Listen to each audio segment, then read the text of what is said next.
J'espère que cette histoire-là, ça va vous donner des leçons. Elle dit ceci, hey, j'avais 19 ans. On a commencé à sortir ensemble, il avait 20 ans. Donc 1 an de plus que moi, on se cherchait, on avait fini la galère, on se cherchait dans la vie là. On s'est liés d'amour. Au début, le gars était une love. Maman, bébé, poupou, ceci, cela, c'est-à-dire tous mes caprices. Vous savez, les first loving là. Tellement bien que j'ai dit, ça, ce gars-là, on est que ça va être l'homme de ma vie. Dans l'homme de ma vie, là, il a tout fait. Il me dit, tu sais, donne-moi ta virginité, donne-moi ceci, je vais rester avec toi, gna, gna, gna. Le cœur s'est attaché. Mes oreilles ont écouté. Son barapin, son tchotchoyi, son tchotchoya. J'ai ouvert, il a framponné, il a pris la virginité. On est restés ensemble. Nous avons fait 5 ans ensemble. Dès la 2e année, ticata. Je peux vous dire que, histoire de framponnement là, vous-même vous savez que quand tu framponnes, souvent il y a un résultat. 2 années allées là, j'ai framponné, grossesse est rentrée.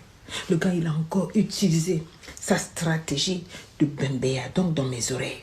J'ai dit, on n'est pas prêt, on est trop jeune. Oui. J'ai enlevé.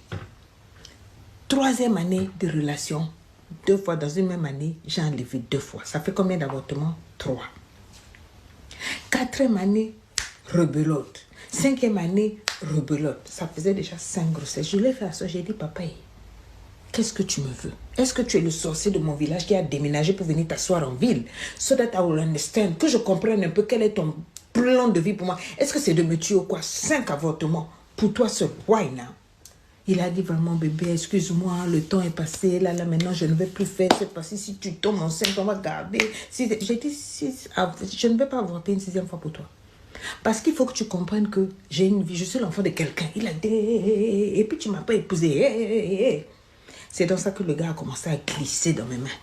Comme le poisson mâchoire, la sciure. Vous-même, vous connaissez le poisson ngoula qui glisse là. Il glissait. Dans le glissement, un jour, il y a une voisine qui m'a dit, ton gars là, quand tu te déplaces, il y a une go là, du quartier même, comme ça, qui aime bien venir passer juste après toi, toujours dans tes mêmes draps. J'ai dit, ok. J'ai fait une histoire bizarre là, et puis je les ai attrapés dans le lit même. Ça, c'est Nathan. Dans notre lit. Quand je l'attrape là, au lieu même, le gars va s'abaisser pour dire pardon, faire semblant d'attraper caleçon, tout et tout. Le gars m'a récupéré, j'ai dit, framponné ma face. Et il m'a tabassé back to back. Il me gifle comme ça, bam, et puis il fait recto, verso, da. Il me tape. C'est quand j'ai voulu faire un peu de crise de jalousie, le gars m'a suivi. Frappé. J'ai dit, j'ai eu mal au côte, j'avais mal partout. J'ai dit, hey! What kind of love is that? Quelqu'un pour qui j'ai fait 5 avortements. Et la fille là, quelques jours après, il est venu demander pardon. Non, j'étais énervée, excuse-moi, c'est-à-dire que quoi? J'ai dit, la fille là, c'est comme, oh non, c'est une fille qui me coude après. Un jour, je suis allée chez lui. Dans l'embrouillement là, je suis rentrée dans les téléphones. Et j'ai vu qu'avec la fille là, c'était pas une affaire de à gauche, à droite, c'est une affaire de tout et tout. Donc toute l'attention, l'affection, les promesses, tout ce qu'il mettait sur moi là. Quand je vous ai dit qu'il a commencé à glisser là, il a glissé ça pour mettre sur la fille là. Hey, un jour j'ai dit bon, je vais aller le voir. C'est dans ça que j'ai commencé à vomir. Je reconnaissais maintenant les symptômes là.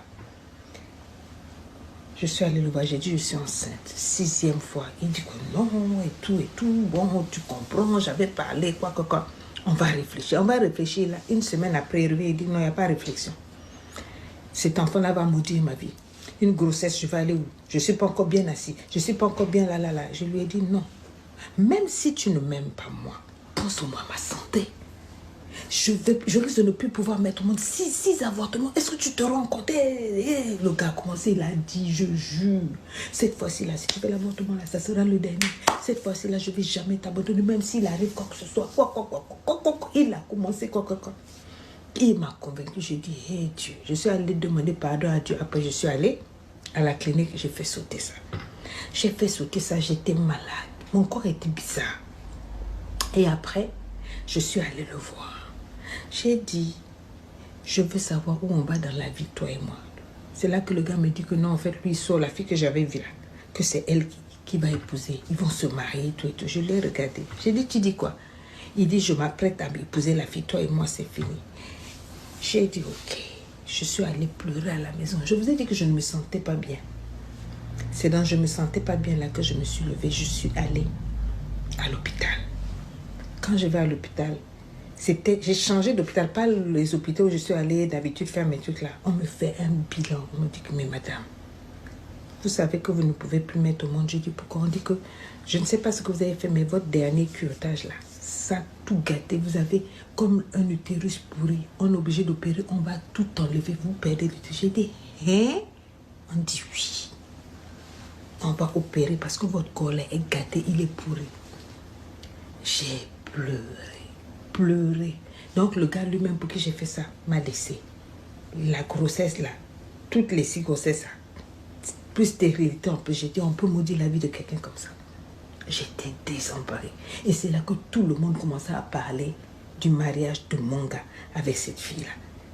Je me suis levée, j'ai dit, ok. On est parti. Ils m'ont donné les médicaments et tout. J'ai commencé à saigner. Avant qu'on fasse l'intervention, je ne sais pas pourquoi, j'ai recueilli ce sang-là. Je me suis mise à genoux. J'ai commencé à maudire cet homme-là.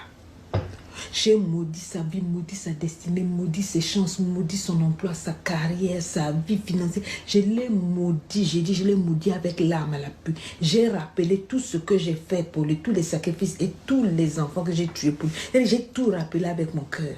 J'ai parlé sur le sang là. Je suis allée, j'ai jeté au fleuve. J'ai dit, on va voir. On m'a opéré, on a tout enlevé. Aujourd'hui, j'ai 25 ans. Entre-temps, le monsieur là, il n'a pas pu se marier avec la fille. Sa vie est gâtée. Quand vous le voyez, même 5 francs, il n'en a pas. Quand il me voit dans la rue, il baisse la tête, il quémande l'argent comme ça là. Je l'ai rendu à useless. Quand vous le voyez, vous sentez que le gars, on l'a maudit. Et quand je le vois, je sais que c'est moi. Depuis le jour où je l'avais maudit, quand je dors, sa mère, on m'a dit que sa maman, c'est une grande pays. Je rêve sa maman qui vient avec des larmes, se mettre à genoux, me supplier de laisser son fils, de délivrer son fils, qu'elle a été partout dans les rêves pour essayer de délivrer, qu'on dit que c'est moi. Je n'ai pas parlé, je ne suis jamais rentrée en contact. Il a envoyé des messages pour demander de me parler, qu'est-ce que j'ai fait quelque chose, que partout ils vont avec sa maman, on dit que je suis la clé, je suis la clé. Je ne suis pas la clé. Je sors avec mes hommes, je sais que je ne pourrai plus avoir d'enfants. Me voici là, avec un corps bien fermé. Juste pour dire aux hommes, faites attention.